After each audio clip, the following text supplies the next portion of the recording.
जय मसीह की दोस्तों। मुझे खुशी है कि आज हम बाइबल के इस महत्वपूर्ण प्रश्न पर चर्चा कर रहे हैं। ये सवाल बहुत लोग पूछते हैं, आखिर क्यों बाइबल में सिर्फ 66 किताबें ही शामिल की गई हैं, जबकि और भी कई किताबें हैं। चलिए इसे गहराई से समझते हैं। चार्ल्स, ये कैनन क्या है और इसका बाइबल की किताबों से क्या संबंध है? बहुत अच्छा सवाल।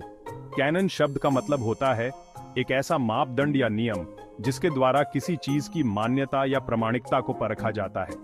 बाइबल के संदर्भ में कैनन उन किताबों का समूह है जो ईश्वर से प्रेरित मानी गईं और जिन्हें चर्च के शुरुआती नेताओं ने बाइबल का हिस्सा बनने के योग्य समझा।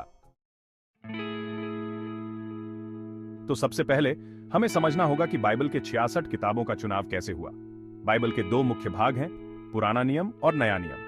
पुराने नियम में 39 और नए नियम में 27 किताबें हैं। इन किताबों को ईश्वर द्वारा प्रेरित माना गया है, यानी कि गॉड ने इन्हें खास उद्देश्य के लिए लिखवाया। लेकिन कई अन्य किताबें भी हैं, जैसे हनोक की किताब, मक्काबियों की किताबें। उन्हें क्यों शामिल नहीं किया गया? बहुत अच्छा सवाल है। दरअसल इन किताबों के चुनाव के लिए कुछ खास मापदंड थे। पुराने नियम की किताबों को यहूदी धर्मगुरुओं ने चुना था और वे इस बात पर एकमत थे कि 39 किताबें ही परमेश्वर की प्रेरणा से लिखी गई थीं। ये सभी किताबें इस्राएल की धार्मिक शिक्षा में पूरी तरह से मान्य और स्वीकृत थीं।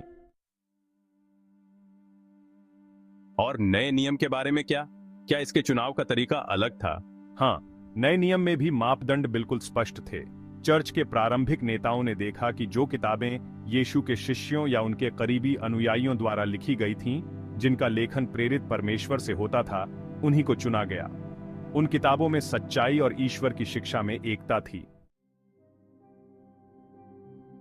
उदाहरण के तौर पर पौलुस की पत्रियां जो विभिन्न चर्चों को लिखी गईं, उनमें ऐसी शिक्षाएं हैं जो सटीक और सुसंगत हैं। जब शुरुआती मसीही नेताओं ने इन सभी किताबों को देखा तो उन्होंने कुछ मापदंड तय किए, जैसे कि क्या यह किताब प्रेरित के द्वारा लिखी गई है, क्या यह किताब सही शिक्षा देती है और चर्च में मान्य है, क्या यह पुरानी शिक्षाओं से मेल खाती है। क्या इसका मतलब है कि बाकी किताबें ईश्वर से प्रेरित नहीं थीं? नहीं, ऐसा नहीं है। लेकिन बाइबल में केवल उन्हीं किताबों को शामिल किया गया जो प्रेरितों की स्पष्ट साक्षी और परमेश्वर के वचनों की सही शिक्षा देती थीं। जो किताबें उन मापदंडों पर खरी नहीं उतरती थीं, उन्हें बाइबल में जगह नहीं दी गई।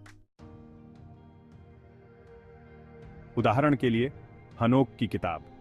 यह किताब यहूदियों के बीच लोकप्रिय थी, पर इसमें कुछ चीजें ऐसी थीं जो पुराने नियम की शिक्षाओं से मेल नहीं खाती थीं। इस कारण यह यहूदी धर्म ग्रंथों में मान्य नहीं थी और नए नियम की किताबों के लिए भी यही प्रक्रिया अपनाई गई, जैसे कि थॉमस का सुसमाचार, जो यीशु के अन्य सुसमाचारों के अनुसार नहीं था, इसलिए उसे मान्य नहीं माना गया। तो इसका मतलब है कि 66 किताबों का चुनाव परमेश्वर की इच्छा और दिशा में ही हुआ था। बिल्कुल। प्रारंभिक मसीही चर्च ने प्रार्थना और गहन शोध के साथ इन किताबों को चुना ताकि हमें परमेश्वर का सच्चा वचन प्राप्त हो सके।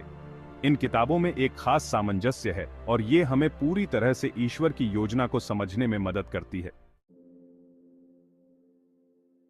अब मैं समझ गया कि बाइबल के 66 किताबों का चुनाव सिर्फ मानव निर्णय नहीं था, बल्कि ईश्वर की प्रेरणा के आधार पर हुआ था।